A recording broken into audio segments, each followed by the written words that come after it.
Please pray with me. Lord, let the words of my mouth and the meditation of our hearts be acceptable in your sight, our rock and our redeemer. All week, I have been trying to remember lyrics to a song, a hymn. And as Miriam was reading and as we were proclaiming this or singing or saying the Psalms together, it clicked. It was, I will enter his court with thanksgiving in my heart. I will enter his court with praise. I will say this is the day that the Lord has made. I will rejoice, for he has made me glad.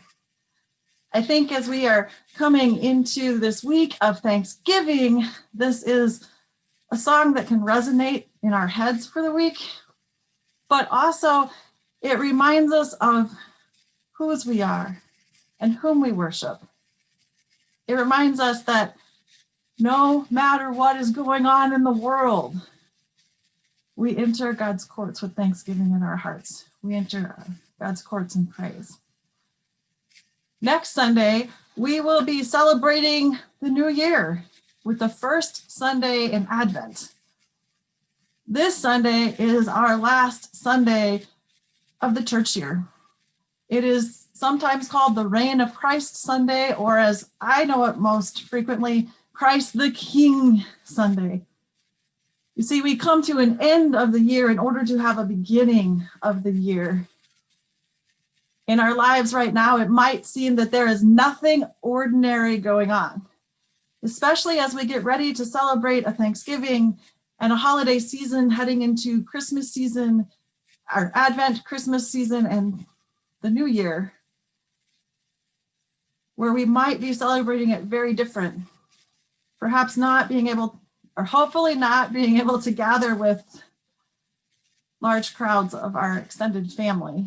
As much as we want this to happen, as much as we know that this is normal, this is ordinary, this is how it should be celebrated, this year, our lives are in a different place. Some may find this to be a little scary.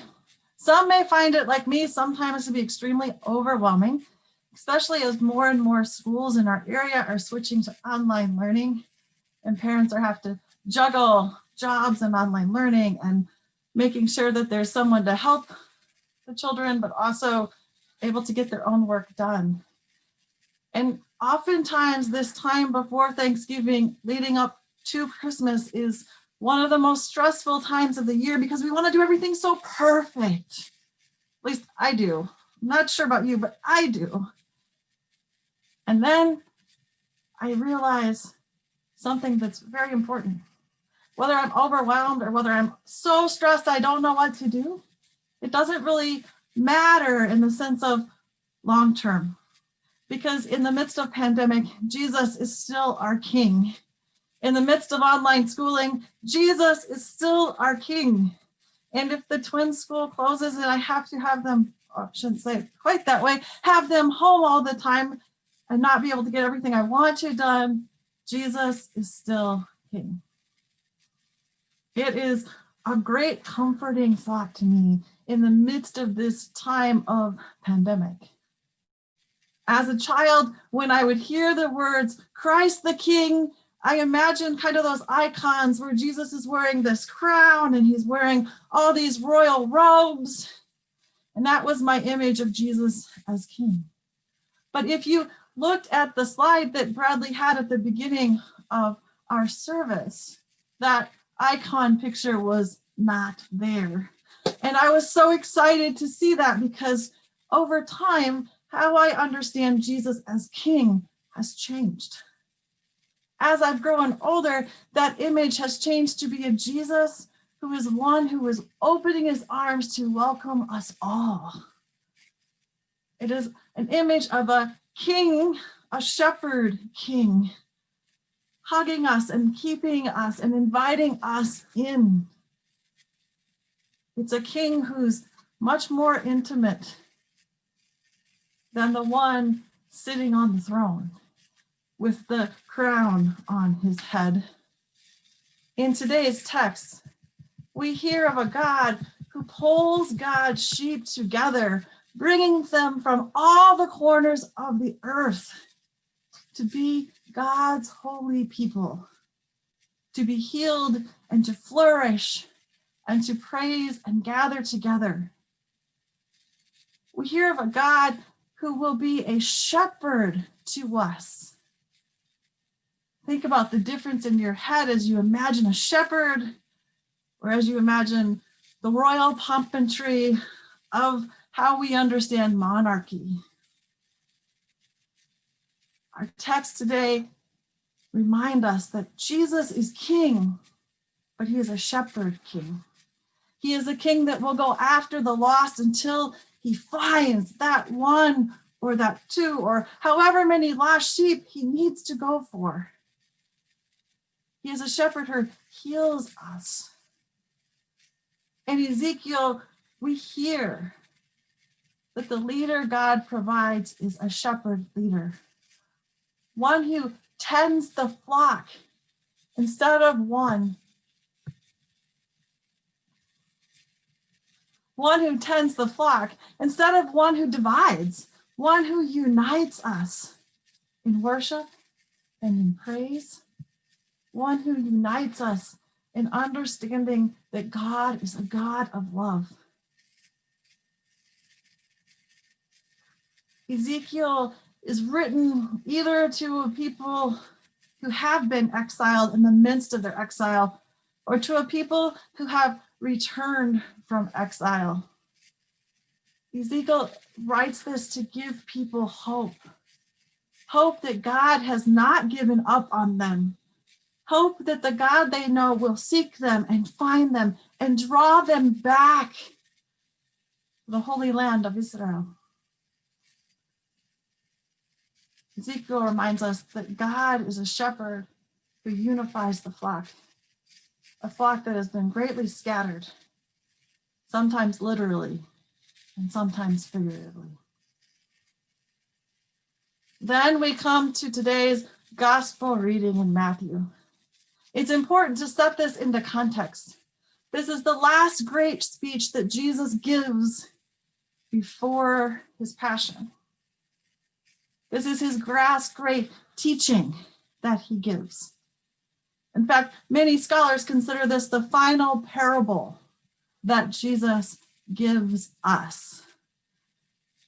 Seeing it as a parable opens it up in ways that seeing it as just judgment does not. Seeing it as a parable allows us to open our ears and our hearts and ask, what is God teaching us through this parable? Jesus is teaching the disciples and the people before, right before. This is his last teaching before he gives us the greatest lesson of God's love. Before his arrest, his trial, his crucifixion, and his resurrection. Jesus tells us this parable about the Son of Humanity gathering all the nations, just like Ezekiel talks about God gathering the sheep from all of the nations. Jesus is talking about the Son of Humanity. Jesus is talking about the Son of Humanity, calling all people and dividing them into sheep and goats, those who live life serving others, feeding the hungry, giving clean drinking water to the thirsty, clothing the naked, helping the sick, and visiting the imprisoned. The Son of Humanity calls these people the blessed ones, the ones who are blessed by the Father. And they are invited to come into the kingdom. Those who focus, what I'm assuming is solely on themselves or their own interests or their company's own interests, and not on the needs of the people around them, do not even get it that when they ignored the least of these, they ignored the Son of Humanity. They ignored the King of Kings. For years, when I have heard this text, there are many people who come to mind, but perhaps one that comes most clearly right now is someone who I considered a second father. His name was Murray. And about 2 weeks ago, I heard the first half of this lesson as the gospel for his funeral. And it's interesting because when I think about feeding the poor and giving drinking water to those in need and clothing the naked, and the list goes on and on and on, and serving the other, one of the most clear pictures in my mind is Murray and his wife, Helen. You see, in the community I grew up in, if there was tragedy to strike someone in the community, they were the first to respond. And oftentimes nobody knew who had given money or a hotel room or food or clothing or any of that stuff to the people in need. You see, Murray believed to himself to be the hands and feet of Jesus. And that is what I hear the call of the shepherd saying to us. As we go about our lives, it is to be the hands and feet that see and recognize the least of these. Now, I know it's hard because, to be honest, I know there are times when I don't see. I put up blinders so I can't see. I'm so embroiled in my own egocentricness that I don't see the need around me. And when it comes to this second part of the parable, I really want to be able to say, and I'm sure you do, that we are the sheep, not the goats. That we are the ones who are called blessed, not those who are accursed. Earlier in the week, a friend of mine, as he was reading this text and we were studying it together, instead of saying the accursed, called them the accused. And I thought it was an interesting slip, but I thought how accursed and accused go together. We as a nation are perhaps living in a time where we have not been so divided since the Civil War. I want to put those politicians, I don't care what side they are on, who are working to separate us instead of unify us, instead of helping us be the sheep of Jesus. I want to put them in with the goats. I really want to put them with the goats. I want to say, see, they do this. Oh man, but then the mirror is held up. Oh man, I do this too. I want to be able to say that it's really easy to see who are the sheep and who are the goats, and yet in my own life, they are mixed. You see, from my tradition, we talk about being simultaneously saint. Through the waters of baptism, we are made saint. And yet we are still sinners, and the two are intertwined because we are completely both. And I want to say it's so easy that we could just push that one side away. But the truth is we can't. You see, I want to be the one who always acts and gives, who works to heal, who visits the sick, who visits those in prison. Don't you?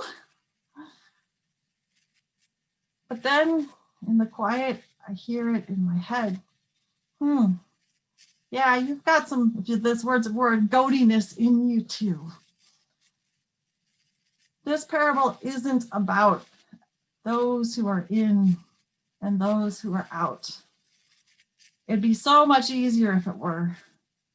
This parable isn't so much about good works that pave our way to heaven as it is about living our lives because we follow a God who loves us so deeply our lives as God's hand and God's feet, and sometimes even God's mouth in the world.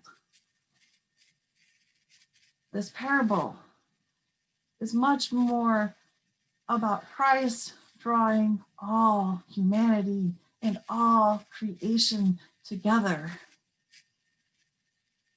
healing those places where all of us need to be healed and brought into wholeness. Healing those places where all of us are hungry physically or spiritually.